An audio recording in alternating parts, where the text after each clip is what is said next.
Now it's time to find the base lines to install the base cabinets. Now, as we mentioned earlier, the floor is probably not level. They never are. So the best way to do this is to use a story stick like I have here. Now, notice it says top of cabinets, okay, and cabinets are typically 34.5 inches high. Now, I've gone ahead and marked this an extra 1/8 of an inch high because we're going to use the easy level system, and what we want to do is we want to level all of our cabinets up just about 1/8 of an inch off the ground. That way, if anybody ever has a flood, like a small pipe leak or something like that, the water just runs under the cabinet. So I've marked this up 34 5/8 of an inches from the floor, okay? Now you'll notice on this stick our laser. Our laser is set. That's why when I put this on the floor, it disappears. It's actually, the red line is right here on our black line. That's perfect. Now, if you move backwards in the same location to that wall, you'll notice our cabinets are about 1/4 of an inch below that line, so they'll be adjusted up here using the easy level system. Let's go over here and see here. Okay, we're under our line here as well. Those will be raised up here. Let's come out front, about 21 inches out. Okay, and you can see we're just a little bit under here. Let's move over here. Yeah, they'll have to come up quite a bit over here by the window. You can see that. And forward a little bit, 21 inches out. Right on target there. Looks like we're pretty well on target there. Looks like towards the walls, these floors sink down quite a bit. Let's see here. Yeah, they'll have to come up just a little bit here. Just a tad. Just a little bit there. There. Okay. So what we've done then, we have located our high spot, which seems to be just in this area. And that's really what you want to know, is where's the high spot on the floor. Think about it.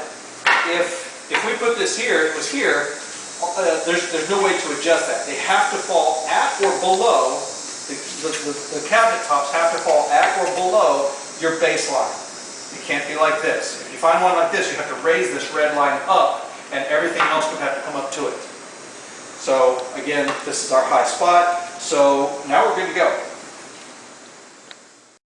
Here's a kitchen we did some months ago, and as you can see, the laser line is set right on our black line, which is the top of our cabinets. Then we move it 21 inches forward because it's base cabinets and the floor could be higher up front. You go into every single corner.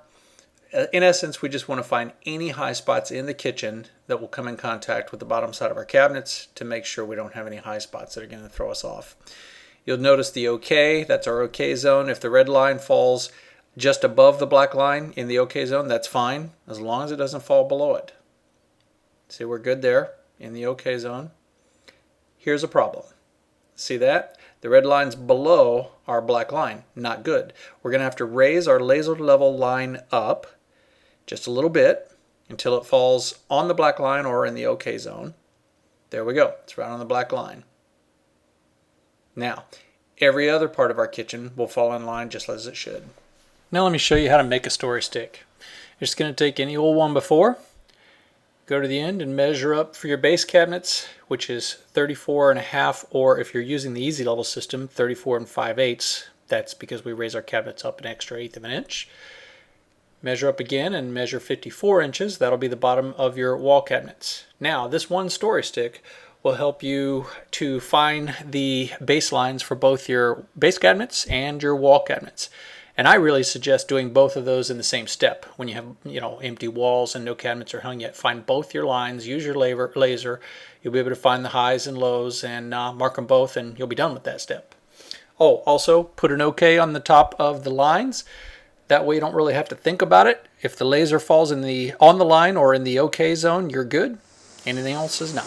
Because lasers shoot at an absolute perfectly level, if we were to put our base cabinets in place, the fronts of the cabinets will cause our line to disappear. So on this particular line, we're going to have to take either a chalk line, or in this case we're using our long ruler, level, and just mark along the spot.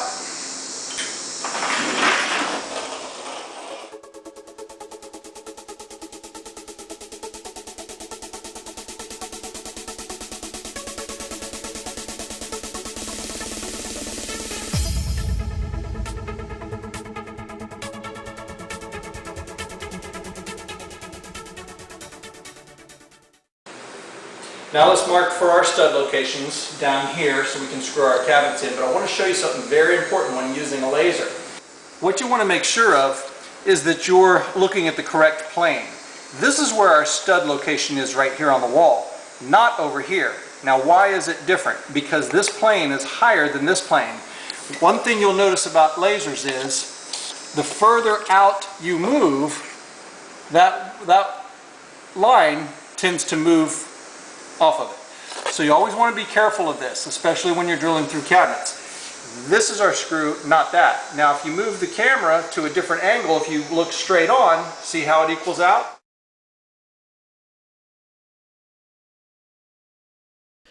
As you can see, we use the laser level for a heck of a lot more than just finding level lines. We use it on just about everything we do. You'll see right here, I'm actually marking the stud locations by the screws that are in our cabinets above. Why would I want to measure them over again? Just set the line on the screw and mark your stud location. Suppose you had to screw inside the cabinet. Normally you'd have to open the door, measure over from the inside of the cabinet, which is difficult because of the thickness of the sides of the cabinets. Not when you're using a laser level, because you just line up the level line on whatever stud location you have, and when you open the door to the cabinet, it shows up inside the cabinet, so you'll never have a missed hole again. Now we're going to go ahead and put each section that we screwed together in place, starting with the corner section.